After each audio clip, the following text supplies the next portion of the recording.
നിങ്ങൾ വിചാരിച്ച പോലെ കാര്യം നീങ്ങിയില്ല, അതുകൊണ്ടല്ലേ ദേഷ്യം?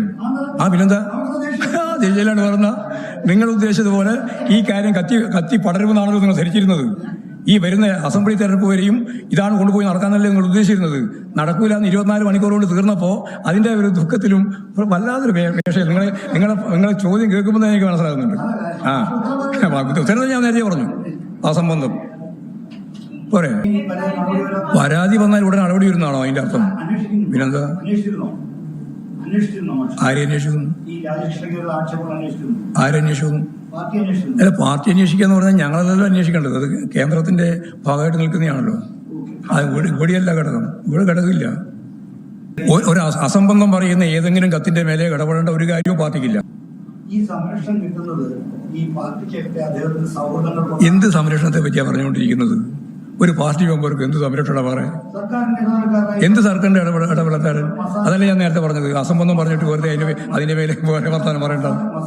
ഒരു മസാല ബോണ്ട്, എന്ത് മസാല ബോണ്ട്? മസാല ബോണ്ടിന്റെ എല്ലാം കാര്യത്തിൽ എന്താണ് അദ്ദേഹത്തിന് ഉത്തരവാദിത്വം? അതൊക്കെ ഓരോരുത്തരും അതിന്റെ മറുപടി പറഞ്ഞു കഴിഞ്ഞിട്ടുണ്ട്. അതൊന്നും ഞാൻ മറുപടി പറയേണ്ടതില്ല, പാർട്ടി മറുപടി പറയേണ്ടതില്ല, പോളിറ്റ് ബ്യൂറോവും മറുപടി പറയേണ്ടതില്ല. ഓരോരാളും പറഞ്ഞിട്ടുണ്ട്. രണ്ടിന്റെ കാര്യത്തെ സംബന്ധിച്ചിടത്തോളം ഐസക്കും പറഞ്ഞിട്ടുണ്ട്, മേഴ്സിക്കുട്ടിയമ്മയും പറഞ്ഞിട്ടുണ്ട്. അതാണ് സത്യം. പരിശോധിച്ച് വരികയാണ്. വേണമെങ്കിൽ പരിശോധിച്ച് ആവശ്യമായ നിലപാട് സ്വീകരിക്കും. അത്രേ ഉള്ളൂ. ഇപ്പം തീരുമാനിച്ചിരുന്നില്ല. ആരോപണങ്ങൾക്ക് വരുന്നതിനനുസരിച്ച് അതിന്റെ പിന്നിൽ തന്നെ പോകാനാണ് നമ്മളെ പണി. നിങ്ങൾ എന്തെല്ലാം ആരോപണം ഉന്നയിച്ചിട്ടുണ്ട്? ആരെങ്കിലും അതിന്റെ പിന്നിൽ വന്നോ? ഞങ്ങൾ ഉദ്ദേശിക്കുന്നില്ല. ഈ വരുന്ന 2026 മെയ് വരെ ഓരോ ദിവസവും ഈ മാധ്യമ സംവിധാനത്തിന്റെ ഭാഗമായിട്ട് പാർട്ടിക്കെതിരായിട്ട്, ഗവൺമെന്റിനെതിരായിട്ട്, ഞങ്ങൾക്കെല്ലാം എതിരായി അതിശക്തിയായ കടന്നാക്രമണത്തിന്റെ ഭാഗമായിട്ട് അപവാദങ്ങളും കള്ളപ്രചരണങ്ങളും നടക്കും എന്ന് ഞാൻ നിങ്ങളോട് തന്നെ മുമ്പേ പറഞ്ഞതാണല്ലോ. അത് കാണുന്നത് മാത്രമേ ഉള്ളൂ. ഞങ്ങൾക്ക് ഇതിന്റെ അനുഭവമൊന്നുമില്ല. ധാർമ്മികതയാണിത്. ഞാൻ പറഞ്ഞത് ഞങ്ങളുടെ ധാർമ്മികത. നിങ്ങൾക്ക് ധാർമ്മികതയുള്ളത്? നിങ്ങൾ എന്തെങ്കിലും കാര്യങ്ങൾ അന്വേഷിച്ചിട്ടാണോ കാര്യം നിലപാട് സ്വീകരിക്കുന്നത്? ഒരു കാര്യം അന്വേഷിക്കാതെ തോന്നിയ പോലെ എന്തും കൊടുത്ത് എന്നിട്ട് വഷളായി 24 മണിക്കൂർ കൊണ്ട് അവസാനിപ്പിക്കേണ്ടി വന്നല്ലോ നിങ്ങൾക്ക്.